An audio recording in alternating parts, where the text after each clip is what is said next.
আবারও বাড়ছে শাহজালাল বিমানবন্দরের তৃতীয় টার্মিনালের নির্মাণ ব্যয়। নতুন সংযোজনে ঠিকাদারি প্রতিষ্ঠানের বাড়তি অর্থ দাবি, খরচ বাড়ার যৌক্তিকতা নিয়ে প্রশ্ন। চালের বাজারে কাটছে না অস্থিরতা, ভরা মৌসুমে বাড়ছে দাম, সপ্তাহ ব্যবধানে কেজিতে বেড়েছে 3 থেকে 4 টাকা। সিন্ডিকেটকে দোষেন ক্রেতারা, ব্যবস্থা নেওয়ার দাবি। সংরক্ষণ ও সঠিক বাজারজাতকরণের অভাব, রাজশাহীতে প্রতি মৌসুমে নষ্ট হয় 200 কোটি টাকার আম। হিমাগার নির্মাণের দাবি ক্ষতিগ্রস্ত ব্যবসায়ীদের। সন্ধানের 9 বছরেও নওগাঁর চুনা পাথর খনি থেকে শুরু হয়নি উত্তোলন। দেশের চাহিদা মিটিয়ে বিদেশেও রপ্তানির সম্ভাবনা, আবারও জরিপের আশ্বাস জেলা প্রশাসনের। এবং ইরান ও ইসরায়েলের যুদ্ধবিরতিতে রাজি হলেও বৈশ্বিক অর্থনীতি এখনো টালমাটাল। ফের বাড়ছে অপরিশোধিত তেলের দাম, ঘুরে দাঁড়ানোর চেষ্টায় পুঁজিবাজার।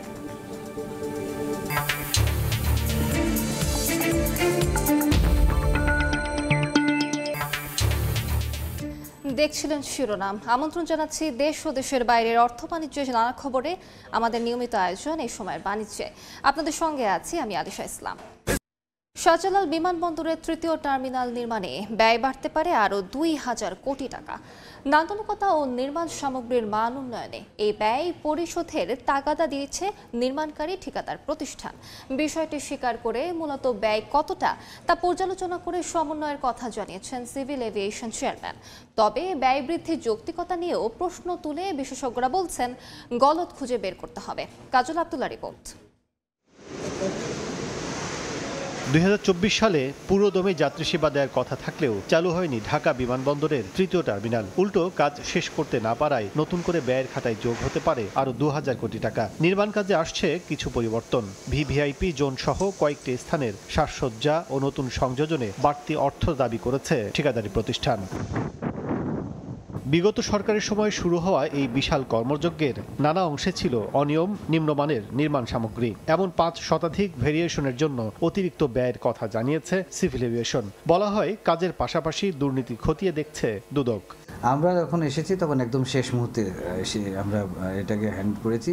হ্যান্ড করার পর এখানে অনেকগুলো ভ্যারিয়েশন, অনেক কাজ হয়েছে, অনেক ভ্যারিয়েশনস রয়েছে, প্রচুর ভ্যারিয়েশনস, 566টা ভ্যারিয়েশনস রয়েছে। তো এই ভ্যারিয়েশনসগুলো আমরা এখন ওনাদের সাথে বসে সেটেল করার চেষ্টা করছি। দুর্নীতি দমন কমিশন তাদের কাজ করে যাচ্ছে, যে যার কাজ করে যাচ্ছে। আমার যে প্রচেষ্টা হচ্ছে এখন সর্বোচ্চ কম সময়ের ভিতরে এটাকে অপারেশন নিয়ে আসা। 2019 সালে নির্মাণ শুরুর পর করোনাকালেও থেমে থাকেনি তৃতীয় টার্মিনালের কাজ। সেক্ষেত্রে ব্যয় বৃদ্ধি নিয়ে প্রশ্ন তুলছেন বিশেষজ্ঞরা, দিয়েছেন গলদ খুঁজে বের করার তাগিদ। তবে ক্যাব চেয়ারম্যান জানান নিজেদের স্বার্থ ঠিক রেখেই আইনগতভাবে সমাধান করা হবে বিষয়টি। যারা এটা কস্টিং অ্যানালাইসিস করে তারা এই জিনিসগুলো আগে থেকে কেন ফোরসি করতে পারে না? হ্যাঁ, আমাদের কি জিনিস লাগবে, আমার চায়না জিনিস লাগবে না জাপানিজ লাগবে, এগুলো তো আগে থেকে বলতে পারার কথা। স্বাভাবিকভাবে তো দেরি হলে তো আমাদের কারেন্সি ফ্ল্যাকচুয়েশনের কারণে কস্ট কিছু বাড়তে পারে, বাট সেটারও তো একটা যৌক্তিক পর্যায়ে হতে হবে। নট 2000 কোটি টাকা তো বাড়াটা এটা গ্রহণযোগ্য সমাধান না। আমাদের যে কনসালটেন্ট থাকে সেই কনসালটেন্ট ওইটাকে জাস্টিফাই করতে হয়, তার নিয়মকানুন অনুযায়ী জাস্টিফাই করে তারপরে ফরওয়ার্ড করতে হয়। অনেক আগে থেকে একটু জটিলতা তৈরি হয়েছে। আমরা চেষ্টা করছি আমাদের স্বার্থ সংরক্ষণ করে সেই জটিলতা কিভাবে সংরক্ষণ করা যায়। 2017 সালে তৃতীয় টার্মিনাল নির্মাণে ব্যয় প্রস্তাব ছিল 13,000 কোটি টাকা। 2022 সালে তা বেড়ে হয় 21,400 কোটি টাকা। এবার নতুন ব্যয় যোগ হলে ছাড়াবে 23,000 কোটি টাকা। কাজল আব্দুল্লাহ, সময় সংবাদ, ঢাকা। এ বিষয়ে আলোচনার জন্য আমাদের সঙ্গে ভার্চুয়ালি যুক্ত আছেন সরকারি গবেষণা প্রতিষ্ঠান বিস এর গবেষণা পরিচালক ডক্টর মাহফুজ কবির। এই সময় বাণিজ্যে আপনাকে স্বাগত মাহফুজ কবির। ধন্যবাদ। আমরা যেমনটা একটু আগে প্রতিবেদনে দেখছিলাম যে শাহজালাল বিমানবন্দরের তৃতীয় টার্মিনাল নির্মাণে ব্যয় বাড়ার সম্ভাবনা রয়েছে 2000 কোটি টাকা। এই ব্যয় বৃদ্ধিকে আপনি কিভাবে দেখছেন? ধন্যবাদ। এটা কিন্তু আমি বলবো না যে নির্মাণের ব্যয়, এটি মূলত সাজসজ্জার ব্যয়। তো সাজসজ্জার জন্য যদি 2000 কোটি টাকা ব্যয় করি অতিরিক্ত, তাহলে সেটা কিন্তু একেবারে গ্রহণযোগ্য নয়। আর এখন যেটা দেখা যাচ্ছে যে মেগা প্রকল্পগুলো আসলে বছরের পর বছর চলে থাকে, এটা কোনো নির্দিষ্ট টাইমলাইন থাকে না। ইতিমধ্যে 6 বছর পেরিয়ে গেছে এবং কবে আসলে এটা কাজ শুরু করবে, তো সেগুলো নিয়ে নানা রকম প্রশ্ন রয়েছে এবং এতে করে কিন্তু খরচ আরও বেড়ে যাচ্ছে। তো এটার মধ্যে আবার এই সাজসজ্জা, নান্দনিকতা, এগুলোর জন্য যদি আমরা বলি যে সেটা আসলে নির্মাণ ব্যয়, তো সেটা কিন্তু এক ধরনের জাতির কাছে ধোঁকা। তো আমি মনে করি কি যে এটার একটা তদন্ত হওয়া উচিত যে এই ধরনের কথাবার্তা কেন উঠছে, আবার এই যে এত বিপুল পরিমাণে অতিরিক্ত ব্যয়ের। সিভিল এভিয়েশন অথরিটিতে কাজ করছে, কিন্তু আমার মনে হয় কি যে এটার সেটা ভিন্ন রকমের একটা রিভিউ করা দরকার যে আসলে এটা কেন হচ্ছে। এই ব্যয় বৃদ্ধির যৌক্তিকতা আছে কিনা সেটাকে খতিয়ে দেখা প্রয়োজন বলে আপনি মনে করেন? হ্যাঁ, অবশ্যই। তার কারণ এটা কিন্তু 2000 কোটি টাকা, এটা কোনো বড় প্রশ্ন নয়। বড় প্রশ্ন হচ্ছে কি যে হঠাৎ করে আমরা এই যে নান্দনিকতা, ভিভিআইপি জোন এগুলো যে করছি এবং সেটা নির্মাণ বলে চালিয়ে দিচ্ছি, এটা কিন্তু ঠিক নয়। জনগণের যে কষ্টার্জিত করের অর্থ, সেটা দিয়ে আমরা এই কাজগুলো করছি। এটা যেহেতু একটা বড় প্রকল্প এটি আমাদের, এবং সেটা বাংলাদেশের যে এই পুরো বিমানবন্দরের জন্য কিন্তু এটা একটা নতুন একটা দৃষ্টান্ত। তো এই জায়গাটা মানুষ অপেক্ষা করছে যে কবে এই সার্ভিসটা চালু হবে এবং আমাদের এই যে বিমানবন্দর সেটা একটা আন্তর্জাতিক মর্যাদা পাবে। কিন্তু এর মধ্যে যে এইভাবে যদি ব্যয় বৃদ্ধি করা হয় তাহলে তো সেই ক্ষেত্রে নিশ্চয়ই এটা একেবারে গ্রহণযোগ্য নয়। তো আমি মনে করি যে এইভাবে কোনো রকমের যে বাহানা তৈরি করে যে এইভাবে জনগণের কষ্টার্জিত অর্থ, করের অর্থ সেটাকে খরচ করাটা কোনোভাবেই যুক্তিযুক্ত নয়।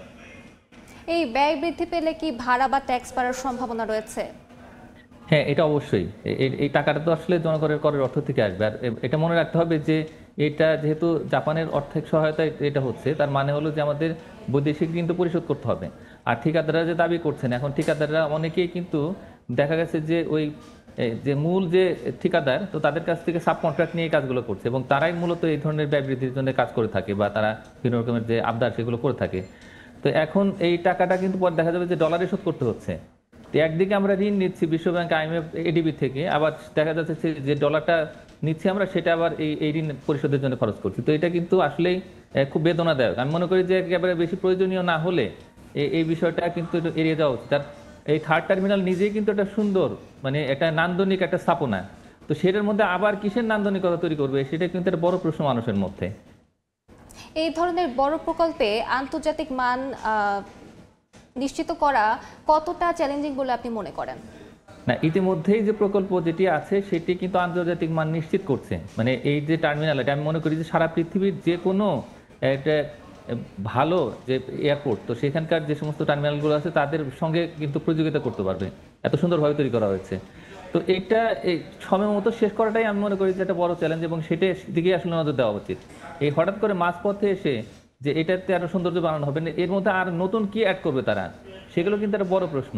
তো সুতরাং আমাদের কাজটা একদম যে টাইমলাইন ছিল সেই টাইমলাইনের ভিতরে শেষ করে কিন্তু খুব দ্রুত আসলে এটাকে খুলে দেওয়া এবং ব্যবহার উপযোগী করাটাই এখন সবচেয়ে বড় কাজ। এবং এই কাজটা শেষ না করে আবার এই যে হঠাৎ করে এই যে 2000 কোটি টাকার আবদার করলো, এখন 2 দিন পরে আবার তারা বলবে যে আরো 5000 কোটি টাকা দিতে হবে। এইভাবে তো হয় না, তাই না? এবং এটা অরিজিনাল ডিজাইনের মধ্যে যদি না থাকে, নতুন করে এটা করার কোনো মানে হয় না। আমি মনে করি যে যদি সত্যি সত্যি প্রয়োজনীয়তা দেখা দেয় তাহলে সেক্ষেত্রে ঠিকাদারি প্রতিষ্ঠান নয়, বরং এখানে যারা এক্সপার্ট আছেন, যারা মূল ডিজাইনের সঙ্গে ছিলেন, তারা যদি বলেন, তারা যদি এখানে পরামর্শ দেন, তাহলে সেক্ষেত্রে হয়তো সরকার বিবেচনা করতে পারে। কিন্তু আগে তো জিনিসটা তৈরি করতে হবে, পুরোটা কমপ্লিট করে তারপরে ওর যদি প্রয়োজন হয় তখন সেটা বিশ্লেষণ করে দেখবেন, দেখে তখন তারা মতামত ব্যক্ত করবেন, তখন কিন্তু ওই ডিজাইনের কাজগুলো করা যায়। কিন্তু প্রথমে আমাদেরকে জিনিসটা তো খুলে দিতে হবে, এটা তো অপারেশনালাইজ করতে হবে। এর মধ্যেই কাজগুলো করলে ট্যাক্সটা বেড়ে যাবে, জনগণের উপর করের অর্থটা আরো বেশি চাপবে। জি, এই টার্মিনালটি চালু হলে অর্থনীতিতে কি রূপ অবদান রাখবে বলে আপনি মনে করেন? এটা একটা বিরাট অবদান রাখবে। বাংলাদেশ যে একটা কানেক্টিভিটি হাব হিসেবে আমরা কল্পনা করছি, এবং সেটা বে অফ বেঙ্গল থেকে শুরু করে একেবারে যে ঢাকা পর্যন্ত, এটা কিন্তু বে of Bengal industrial growth belt যেটি আছে, এবং সেটা এফওআইপির মধ্যেও কিন্তু এটা আছে, free and open Indo Pacific. এবং জাপান থেকে এবং সারা পৃথিবী থেকে কিন্তু বাংলাদেশে তাকিয়ে আছে যে থার্ড টার্মিনালটা হলে তখন কিন্তু এটা আন্তর্জাতিক মর্যাদা পাবে বাংলাদেশের যে বিমানবন্দর। এবং এখানে প্রচুর কার্গো হ্যান্ডলিং হবে, এখানে অনেক বড় বড় যে এজেন্সিগুলো আছে, বিশেষ করে এয়ারলাইন্স, তারা কিন্তু বাংলাদেশে আসবে, এসে তাদের কিন্তু প্লেন ল্যান্ডিং করবে। তাই আমি মনে করি যে এটা বাংলাদেশের অর্থনৈতিক উন্নয়নে একটা বড় মাইল ফলক হিসেবে উপস্থাপিত হবে। তো সুতরাং এটাকে যত তাড়াতাড়ি সম্ভব যে চালু করা, ওইটাই সবচেয়ে গুরুত্বপূর্ণ। এখন এই যে আপনাকে অসংখ্য ধন্যবাদ আমাদের সাথে যুক্ত হবার জন্য। ধন্যবাদ। আমরা আলোচনা করছিলাম শাহজালাল বিমানবন্দরের তৃতীয় টার্মিনাল নির্মাণের ব্যয় বৃদ্ধি হচ্ছে সেই বিষয় নিয়ে। সপ্তাহ ব্যবধানে নওগাঁর মোকামে সরু চালের দাম বেড়েছে কেজিতে 3 থেকে 4 টাকা পর্যন্ত। ভরা মৌসুমে দাম বাড়ায় সিন্ডিকেটকে দুষছেন ক্রেতারা। চাল বেচাকেনার আরও খবর জানাতে জেলার পৌর চাল বাজারে আছেন রিপোর্টার এমআর রকি। সরাসরি যাচ্ছি তার কাছে। রকি, এপ্রিলের শেষ সপ্তাহে কিন্তু এই অঞ্চলের বুড়ো মৌসুমের যে ধানগুলো ছিল, এই ধানগুলো কিন্তু কৃষকের ঘরে উঠেছিল, এবং সেই ধানই কিন্তু পর্যায়ক্রমে ধাপে ধাপে চাষিরা হাটে তুলছেন। এবং এই মুহূর্তে আমরা দেখছিলাম যে হাটে যে পরিমাণ ধানের যোগান, সেই যোগানকে ঘিরে কিন্তু চাষিদের যদিও বাড়তি দরের কিছুটা উত্তাপ রয়েছে ধানে, তার এই দরেরই আবার কিন্তু বাড়তি চালে এনে ফেলেছেন মিলাররা। আমরা এই সপ্তাহে দেখছিলাম সব ধরনের চালে কিন্তু বস্তাপ্রতি 150 থেকে 170 টাকা, বিশেষ করে সরু জাতের যে চালগুলো রয়েছে কাটারি, নাজির, জিরা, এই চালগুলোরই দরের জায়গাটা কিন্তু বাড়তি বা এখানে বাড়িয়েছেন মিলাররা। এবং মিলারদের পক্ষ থেকে যে ব্যাখ্যাটি তারা দেওয়ার চেষ্টা করছেন, এই মুহূর্তে হাটে যে ধানগুলো আসছে এই ধানের যোগানের চেয়ে কিন্তু আপনার চাহিদা অনেক বেশি থাকার কারণে অনেকটা দাম বেশি দরে কিনতে হচ্ছে, এবং এই বেশি দরের এই প্রভাবটা তারা চালে এনে ফেলেছেন। এবং এদিকে কিন্তু হঠাৎ বাড়তি দর ঈদের পরে এই মুহূর্তে ক্রেতাদের দিক থেকে বেশ অস্বস্তি আমরা দেখছিলাম। এবং প্রকারভেদে এখানে মোটা কাটারি যে চালগুলো রয়েছে বিধান 56 স্বর্ণা 5, এই স্বর্ণা 5-এর চালটি কিন্তু গেল সপ্তাহে বিক্রি হয়েছিল 54 থেকে 55, সেটা কিন্তু এখন 57 ঘরে উঠেছে। এবং অন্যদিকে কাটারি, নাজির, জিরা এই চালগুলো 70 থেকে 73, 74 টাকা প্রকার ভেদে কিন্তু বেচে কিনা চলছে। অর্থাৎ প্রতি কেজিতে এরকম 2 থেকে 4 টাকা পর্যন্ত বাড়তি দরের উত্তাপ ক্রেতাদের গুনতে হচ্ছে। এবং এই বাড়তি দর স্বাভাবিকভাবে ক্রেতারা প্রশ্ন তুলছেন, এটা একটা ভর মৌসুম, এই সময়টাতে ধানের যোগানের সাথে চালের এক ধরনের কিন্তু সম্পর্ক রয়েছে, কিন্তু মিলাররা আসলে এই সুযোগটাকে তারা কাজে লাগিয়ে অতিরিক্ত মুনাফা হাতিয়ে নেওয়ার কিন্তু অভিযোগ তুলছেন ভোক্তাদের দিক থেকে। এবং এই মিলারদের দিক থেকে যে ব্যাখ্যাটি তারা বোঝানোর চেষ্টা করছেন যে বিগত মৌসুমে যে পরিমাণ ধান কৃষকের ঘরে উঠেছে, এই ধানগুলো কিন্তু হাটে তাদের যে চাহিদা রয়েছে চাহিদার তুলনায় তারা কিন্তু হাটে ধান পাচ্ছেন না, ফলেই এক ধরনের সংকটে এই সংকটকে ঘিরেই কিন্তু চালের বাড়তি দরের উত্তাপে তারা ফেলেছেন। এবং জেলায় এবছর কিন্তু বুড়ো মৌসুমে জেলা কৃষি বিভাগের পক্ষ থেকে জানানো হয়েছিল প্রায় 12 লাখ মেট্রিক টন ধান কৃষকের ঘরে উঠেছে। এবং এই ধান থেকে আবার প্রায় 8 লাখ বা 8.25 লাখ চাল কিন্তু পর্যায়ক্রমে ধাপে ধাপে হাটগুলোতে কিন্তু মিলারের হাত বদল হয়ে ক্রেতাদের কাছে যায়। সব মিলে কিন্তু এটা ভর মৌসুমে এরকম একটি বাড়তি দরের উত্তাপ ক্রেতাদের দিক থেকে কিন্তু বেশ নাবিশ্বাস, বেশ অসন্তোষ আমরা দেখছিলাম। এবং বাজার তদারকির জন্য মিলগুলোতে নজরদারি বাড়ানোর তারা দাবি করছেন। এই ছিল সার্বিক নওগাঁর চালের বাজারের খবর আমার কাছে। সরাসরি যুক্ত ছিলাম নওগাঁয়। 2016 সালে নওগাঁর তাজপুরে দেশের সবচেয়ে বড় চুনা পাথরের খনির সন্ধান মেলে, অথচ গত 9 বছরেও উত্তোলন শুরু হয়নি। সংশ্লিষ্টরা বলছেন তাজপুর থেকে চুনা পাথর উত্তোলন করা হলে দেশের ক্লিংকারের চাহিদা মিটিয়ে বিদেশে রপ্তানি সম্ভব। তবে আবারও জরিপ করার কথা জানালো জেলা প্রশাসন। রকিবুল ইসলামের ছবিতে এমআর রকের রিপোর্ট।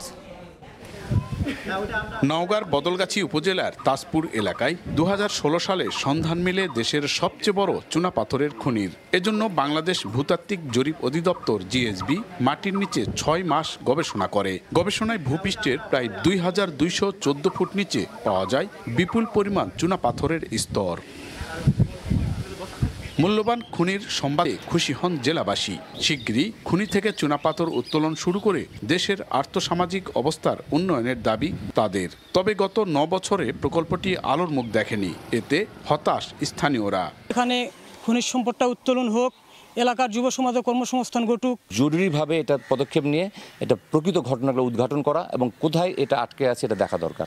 সংশ্লিষ্টরা বলছেন চুনাপাথর মূলত সিমেন্ট তৈরির প্রধান উপকরণ, ক্লিংকার তৈরির কাঁচামাল। তাজপুরের এই মজুদ কাজে লাগাতে পারলে ক্লিংকারের আমদানি নির্ভরতা কমবে, এমনকি রপ্তানিও সম্ভব।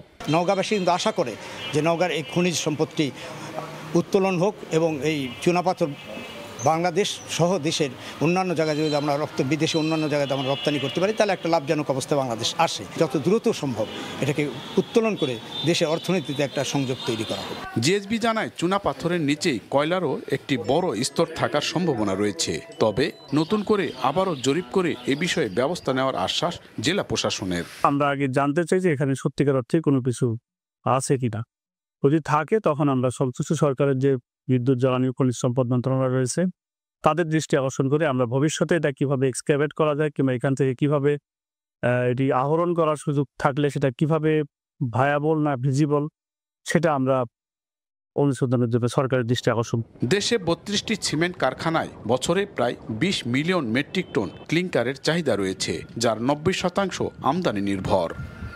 বাংলাদেশ ভূতাত্ত্বিক জরিপ অধিদপ্তর জিএইচবি এই জায়গাতেই দীর্ঘ খনন প্রক্রিয়া শেষে বিশাল চুনাপাথরের মজুদ আবিষ্কার করেন। জিএইচবির তথ্যমতে প্রায় 50 বর্গ কিলোমিটার জুড়ে 100 বিলিয়ন টন চুনাপাথরের মজুদ রয়েছে এখানে। নওগাঁর তাজপুর থেকে এমআর রকি, সময় সংবাদ।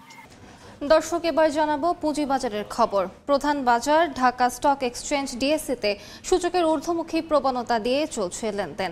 সবশেষ বাজার পরিস্থিতি জানাতে সরাসরি নিয়ে যাচ্ছি ডিএসই ওয়েবসাইটে।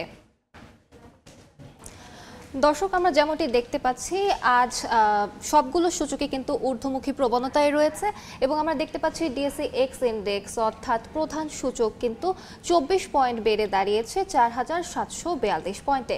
এরপর আমরা দেখতে পাচ্ছি ডিএসই এস ইন্ডেক্স অর্থাৎ সরিয়া সূচক কিন্তু 6 পয়েন্ট বেড়ে দাঁড়িয়েছে 1037 পয়েন্টে এবং ডিএস 30 ইন্ডেক্স অর্থাৎ 9 পয়েন্ট বেড়ে দাঁড়িয়েছে এটি 1781 পয়েন্টে।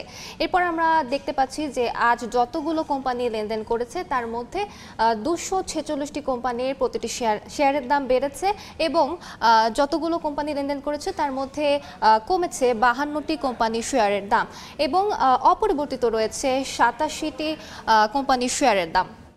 এছাড়া আমরা দেখতে পাচ্ছি যে আজ সম্পূর্ণ যতগুলো লেনদেন হয়েছে তার মোট লেনদেনের মূল্য হচ্ছে 120 কোটি টাকা এবং আজ হাতবদল হয়েছে 37,753টি কোম্পানির শেয়ার।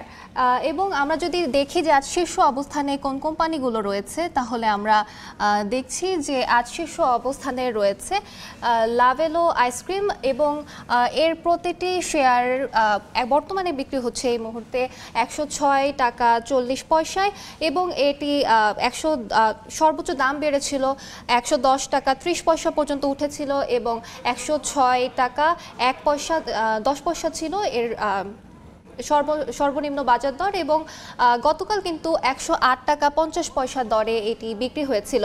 এবং আমরা এরপরে দ্বিতীয় অবস্থানে দেখতে পাচ্ছি ইন্দো বাংলা ফার্মা, তার প্রতিটি শেয়ার এখন বিক্রি হচ্ছে 11 টাকা 60 পয়সা দরে এবং এটি সর্বোচ্চ দাম উঠেছিল 12 টাকা 10 পয়সা এবং সর্বনিম্ন ছিল 11 টাকা 50 পয়সা এবং গতকাল কিন্তু আমরা দেখতে পাচ্ছি যে 11 টাকায় বিক্রি হয়েছে এর প্রতিটি শেয়ার। এবং এর তৃতীয় অবস্থানে আমরা দেখতে পাচ্ছি রয়েছে চার্টার্ড লাইফ ইন্স্যুরেন্স এবং এর প্রতিটি শেয়ার বর্তমানে বিক্রি হচ্ছে 54 টাকা 90 পয়সা দরে এবং এটি সর্বোচ্চ দাম ছিল 55 টাকা 60 পয়সা এবং সর্বনিম্ন দাম ছিল 53 টাকা 10 পয়সা এবং গতকাল কিন্তু বিক্রি হয়েছে 54 টাকায়। এবং রহিমা ফুড এর পরবর্তী অবস্থানে রয়েছে এবং আমরা দেখতে পাচ্ছি যে এটি বর্তমানে বিক্রি হচ্ছে প্রতিটি শেয়ার 87 টাকা দরে এবং সর্বোচ্চ দাম উঠেছিল কিন্তু 89 টাকা 40 পয়সা এবং সর্বনিম্ন দাম ছিল 80 টাকা 20 পয়সা এবং এর পরবর্তীতে দেখা যাচ্ছে যে সি পার্ল হোটেল রয়েছে পঞ্চম অবস্থানে এবং সি পার্ল হোটেলের বর্তমানে বিক্রি হচ্ছে প্রতিটি শেয়ার 37 টাকা 30 পয়সা দরে এবং গতকাল কিন্তু এটি বিক্রি হয়েছিল 36 টাকা 80 পয়সায় এবং সর্বোচ্চ দাম আজ উঠেছে 37 টাকা 70 পয়সা এবং সর্বনিম্ন দাম ছিল 36 টাকা 80 পয়সা। পরবর্তীতে আমরা দেখতে পাচ্ছি এশিয়াটিক ল্যাবরেটরিজ আছে এবং এর প্রতিটি শেয়ার বর্তমানে এই মুহূর্তে বিক্রি হচ্ছে 37 টাকা 30 পয়সা দরে এবং সর্বোচ্চ দাম উঠেছিল 37 টাকা 70 পয়সা এবং সর্বনিম্ন দাম ছিল 36 টাকা 80 পয়সা এবং গতকাল কিন্তু বিক্রি হয়েছে 36 টাকা 80 পয়সা দরে।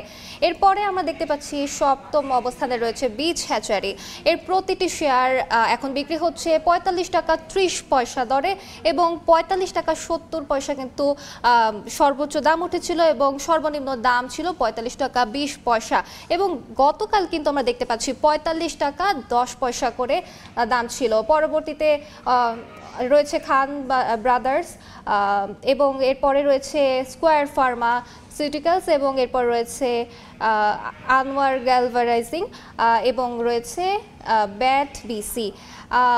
দর্শক, আমরা কিন্তু বলতে পারি যে আজ ঊর্ধ্বমুখী অবস্থানেই ছিল সবগুলো আর আমার কাছে ডিএসই ওয়েবসাইট থেকে এই ছিল সর্বশেষ তথ্য। পদ্মা নদী থেকে পানি তোলার পর শোধন করে প্রায় 27 কিলোমিটার দূরে রাজশাহী নগরীতে সরবরাহ করা হবে। 7 বছর আগে অনুমোদিত এই প্রকল্পের কার্যক্রম নানা প্রতিবন্ধকতার পর এ বছর কিছুটা গতি পেয়েছে। ওয়াসা বলছে প্রকল্পের সার্বিক অগ্রগতি 20%। 2027 সালে প্রকল্প চালু হলে প্রতিদিন 20 কোটি লিটার বিশুদ্ধ পানি পাবেন নগরবাসী। হাবিবুর রহমান পাপ্পুর ছবি দিয়ে মধু প্রাণা রিপোর্ট। 2018 সালের অক্টোবরে একনেক সভায় পাশ হয় রাজশাহী মহানগরে বিশুদ্ধ পানি সরবরাহের নতুন প্রকল্প। অনুমোদনের 5 বছর পর শুরু হয় কাজ। এর 2 বছর পর বর্তমানে দৃশ্যমান হতে শুরু করেছে রাজশাহীর গোদাগাড়িতে উচ্চ ক্ষমতা সম্পন্ন ভূ-উপরস্থ পানি শোধনাগার। সংশ্লিষ্টরা বলছে প্রকল্পের 3টি অংশ। গোদাগাড়ির পদ্মা মহানন্দা নদীর মোহনায় intake point, water treatment plant এবং পবা উপজেলার হরিপুরের বুস্টার পাম্প স্টেশনের কাজ চলছে সমান্তালে।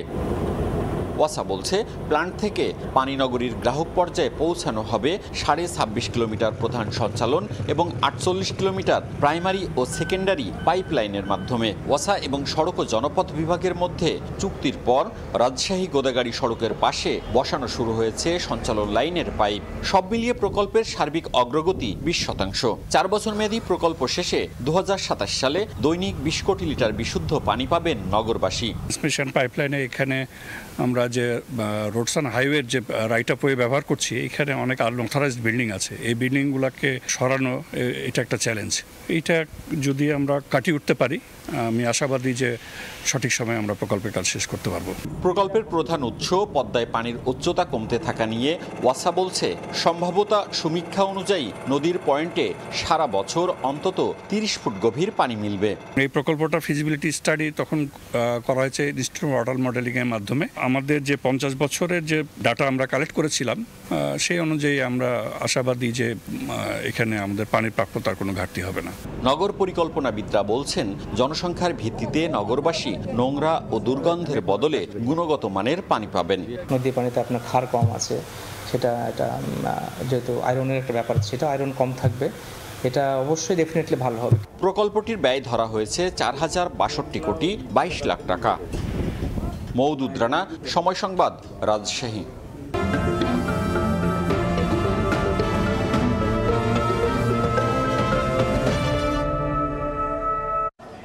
প্রতি বছর রাজশাহীতে অঞ্চলে প্রায় 200 কোটি টাকার আম নষ্ট হয়। সংরক্ষণ ও সঠিকভাবে বাজারজাতকরণ না হওয়ায় পচে যায় এসব ফল। এতে ক্ষতিগ্রস্ত হচ্ছেন ব্যবসায়ীরা। এই অঞ্চলে আম সংরক্ষণাগার নির্মাণের দাবি তাদের। সাইফুর রহমান রকের রিপোর্ট। রাজশাহীর বানেশ্বর আড়তে পচে নষ্ট হয়ে যাওয়ায় মনকে মনাম ফেলে দেয়া হচ্ছে পুকুরে। লোকসান হচ্ছে কোটি কোটি টাকা। পুরো মাস জুড়ে আড়তগুলোতে হরামেশায় দেখা মেলে এমন চিত্র। বিভাগের মধ্যে সবচেয়ে বেশি আমের ফলন হয় নওগাঁ, চাঁপাইনবাবগঞ্জ ও রাজশাহীতে। জেলাগুলোতে এবছর প্রায় 10,000 কোটি টাকার আমের বাণিজ্যের সম্ভাবনা তৈরি হয়েছে। বাগানগুলোতে এখনো থোকায় থোকায় ঝুলছে নানা জাতের আম। গাছ থেকে আম নামানো ও বাজারজাত করার পর 30 থেকে 40% পচে নষ্ট হয়ে যায়। এতে ক্ষতিগ্রস্ত হচ্ছেন ব্যবসায়ীরা।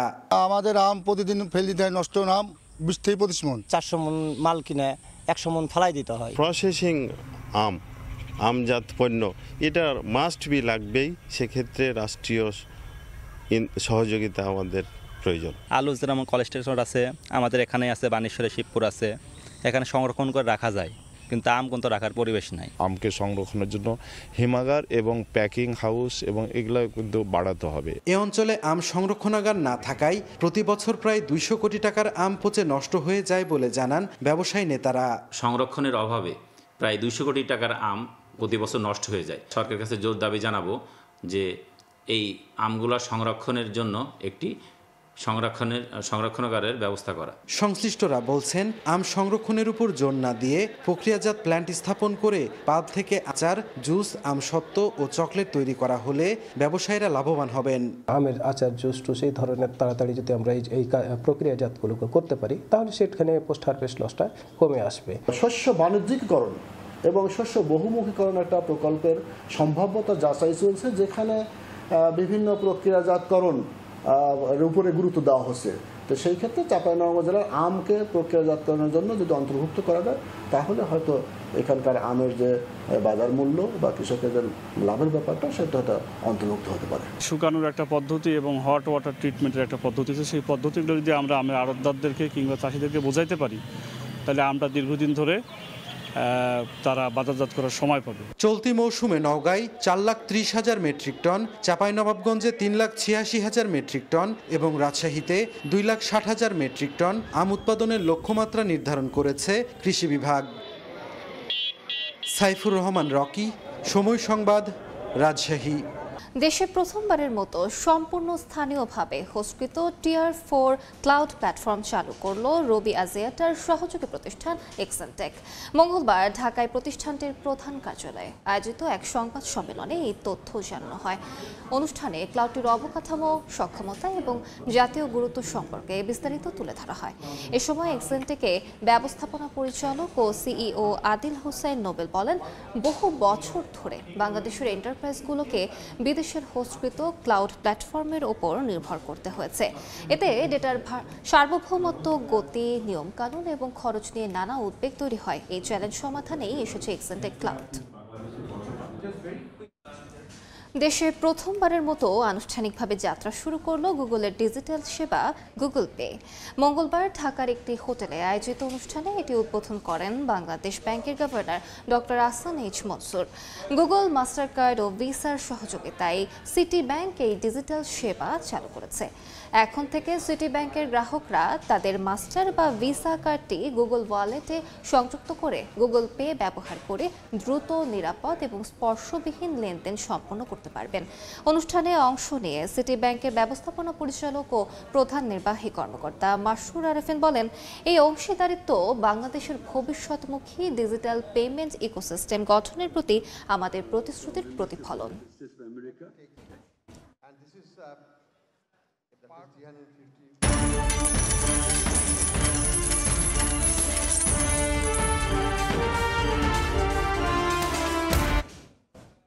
ইরান ও ইসরায়েলের যুদ্ধবিরতিতে রাজি হলেও পরিস্থিতি কতটা স্থিতিশীল থাকবে তা নিয়ে আছে শঙ্কা। এতে ফের বাড়ছে অপরিশোধিত তেলের দাম। তবে বর্তমানে তেলের দাম জুনের প্রথমার্ধের তুলনায় কম রয়েছে। এদিকে অনেকটাই স্থিতিশীল বিভিন্ন দেশের পুঁজিবাজারগুলো। আপাতত যুদ্ধবিরতিতে রাজি হয়েছে ইরান ও ইসরায়েল। তবে এই স্থিতিশীলতা কতদিন বজায় থাকবে তা নিয়ে আছে শঙ্কা। তাই যুদ্ধবিরতির ঘোষণায় 4% পড়লেও ফের ঊর্ধ্বমুখী অপরিশোধিত তেলের বাজার। বার্তা সংস্থা রয়টার্স জানায়, বুধবার ব্রেন্ট ক্রুডের দাম 1.3% বেড়ে ব্যারেল প্রতি $67.99 ওঠে। আর মার্কিন ওয়েস্ট টেক্সাস ইন্টারমিডিয়েট WTI ক্রুডের দাম 1.4% বেড়ে ব্যারেল প্রতি দাঁড়িয়েছে $65.24। তবে অপরিশোধিত তেলের সরবরাহ ব্যাহত না হওয়ার সম্ভাবনাকে সামনে রেখে দাম বিগত কয়েক সপ্তাহের তুলনায় সর্বনিম্ন পর্যায়ে রয়েছে।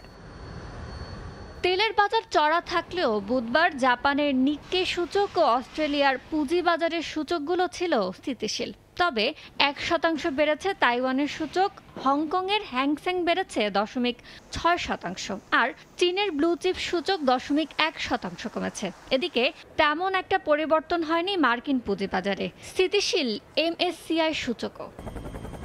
আপাত দৃষ্টিতে ইসরায়েল ও ইরানের যুদ্ধবিরতি কিছুটা দুর্বল মনে হলেও বাজার এই বিষয়টি আমলে নিচ্ছে না বলে মনে করেন বিশ্লেষকরা। বরং বাজারের শঙ্কা মার্কিন যুক্তরাষ্ট্রের গভীর হস্তক্ষেপ ও হরমুজ প্রণালী বন্ধ থাকা নিয়ে। তবে এখন ওই ঝুঁকি কমেছে বলেই তারা মনে করেন। ইয়ানুর শিফাত, সময় সংবাদ। আবারও গ্রিন ফ্যাক্টরি অ্যাওয়ার্ড পেল পুঁজিবাজারের প্রকৌশল খাতে তালিকাভুক্ত tech giant Walton hitech industries. Electric and electronics পণ্য প্রস্তুতকারক খাতে পরিবেশ বান্ধব কারখানার মর্যাদা পেয়েছে প্রতিষ্ঠানটি।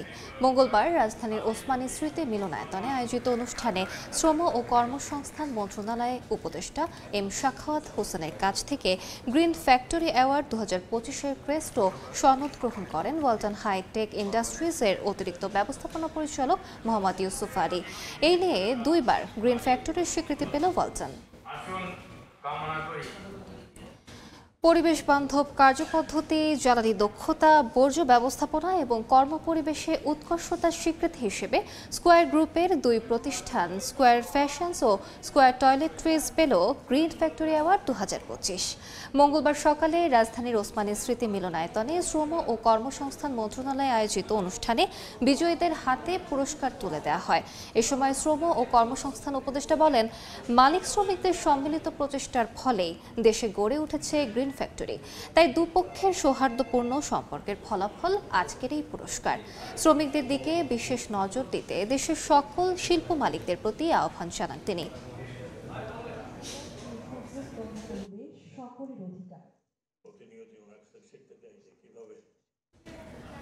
রাজধানীর আগারগাঁওয়ে চীন মৈত্রী সম্মেলন কেন্দ্রে বিশ্ব পরিবেশ দিবস ও বৃক্ষ মেলার উদ্বোধনী অনুষ্ঠানে বক্তব্য রাখছেন প্রধান উপদেষ্টা ডক্টর মোহাম্মদ ইউনূস। সরাসরি যাচ্ছি সেখানে। ব্যর্থতার কথা, উপযুক্ততার কথা, অবজ্ঞার কথা, অবহেলার কথা। আজকে যে বিশেষ দিবস আমরা পালন করছি, সেই দিবসকে উপলক্ষ করে আমাদের জাতীয় পতাকা স্মরণ করা। বিসমিল্লাহির রহমানির রহিম। বিশ্ব পরিবেশ দিবস 2025 উপলক্ষে আজকের আয়োজনে উপস্থিত সকলকে আমার শুভেচ্ছা ও সালাম জানাচ্ছি। আসসালামু আলাইকুম। আজকের এই আয়োজন থেকে পরিবেশ মেলা, মাসব্যাপী জাতীয় বৃক্ষরোপণ অভিযান ও বৃক্ষ মেলা 2025 শুরু হতে যাচ্ছে। আমি আশা করি সকল জেলা ও উপজেলা পর্যায়ে বৃক্ষরোপণ ও বৃক্ষ মেলা চলবে এবং উৎসাহের সঙ্গে চলবে। এই বছর বিশ্ব পরিবেশ দিবসের প্রতিপাদ্য হল এন্ডিং প্লাস্টিক পলিউশন। আজকের পৃথিবী নানান রকমের সংকটে জড়িত। যুদ্ধ বিগ্রহ, প্রযুক্তির ব্যাপক প্রসার, অপব্যবহার আমাদের সামনে নানা রকমের চ্যালেঞ্জ সৃষ্টি করেছে। কিন্তু সেই চ্যালেঞ্জটা আমরা এখনো অনেকে উপলব্ধি করতে পারছি না, সেটা হলো প্রকৃতির বিধ্বংসী রূপ। এটা প্রকৃতির দোষ না, আমাদের দোষ। আমরা মানুষ যারা এখানে বসবাস করি, প্রকৃতির সঙ্গে তাল মিলিয়ে চলার কথা, সেটা তাল মিলিয়ে না চলে উল্টো দিকে চলে। দোষটা প্রকৃতির না, দোষটা হলো প্রকৃতি বিধ্বংসী এক জীব, যার নাম মানুষ। আমাদের সামনে দৈত্যাকারে হাজির হওয়ার প্রস্তুতি নিচ্ছে জলবায়ু সংকট। আমি প্রস্তুতি নিচ্ছে বলবো না, বলবো যে কাজ শুরু করে দিয়েছে। প্লাস্টিকের ব্যবহার পৃথিবীতে 3 ধরনের সংকটকে বাড়িয়ে দিয়েছে: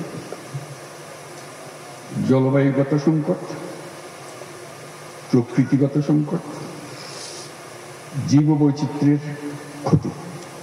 এটা শুধু প্লাস্টিকের জন্য, আর বহু জিনিস আছে। প্লাস্টিক এমন জিনিসে দাঁড়িয়ে গেছে যে ক্রমাগত হুঙ্কার দিচ্ছে, হয় আমরা থাকবো না হয় তোমরা থাকবে। দুজন একসঙ্গে থাকতে পারবে না, এর জায়গা নেই। এবং তাদের জয়যাত্রা অব্যাহত রয়েছে। তারা দাঁড়িয়ে দাঁড়িয়ে খিলখিল করে হাসে আমাদের অসহায়ত্ব দেখে, আমাদের উদ্যোগের অভাব দেখে, যে আমরা সব জয় করে নিলাম, তোমরা কিছুই করতে পারতেছ না। সেই অসহায় অবস্থা থেকে আজকে আমরা এই 2025 সালের এই দিবস উদযাপন করছি। প্লাস্টিক ব্যবস্থাপনা ঠিকঠাক না থাকায় পৃথিবীর জলাশয়গুলো পলিথিন আর প্লাস্টিকে ছেয়ে গেছে। জীববৈচিত্র্য ধ্বংসের মুখে পড়ছে। কেন? আমাদের কি শক্তি নাই বলে? তা না, আমরা পাত্তা দিচ্ছি না বলে। আমাদের কোনো গরজ নেই, চলছি তো, ঠিকই তো আছে। এই করতে করতেই আমাদের শেষ। চীন মৈত্রী সম্মেলন কেন্দ্রে বক্তব্য রাখছেন প্রধান উপদেষ্টা ডক্টর মোহাম্মদ ইউনূস। আমরা সরাসরি যুক্ত ছিলাম সেখানে। এই পর্যায়ে শীর্ষ সংবাদগুলো জানিয়ে দিচ্ছি আরেকবার। আবারও বাড়ছে শাহজালাল বিমানবন্দরের 3য় টার্মিনালের নির্মাণ ব্যয়। নতুন সংযোজনে ঠিকাদারি প্রতিষ্ঠানের বাড়তি অর্থ দাবি, খরচ বাড়ার যৌক্তিকতা নিয়ে প্রশ্ন। চালের বাজারে কাটছে না অস্থিরতা, ভরা মৌসুমে বাড়ছে দাম। সপ্তাহ ব্যবধানে কেজিতে বেড়েছে 3 থেকে 4 টাকা। সিন্ডিকেটকে দুষছেন ক্রেতারা, ব্যবস্থা নেওয়ার দাবি। এবং সংরক্ষণ ও সঠিক বাজারজাতকরণের অভাব। রাজশাহীতে প্রতি মৌসুমে নষ্ট হয় 200 কোটি টাকার আম। হিমাগার নির্মাণের দাবি ক্ষতিগ্রস্ত ব্যবসায়ীদের।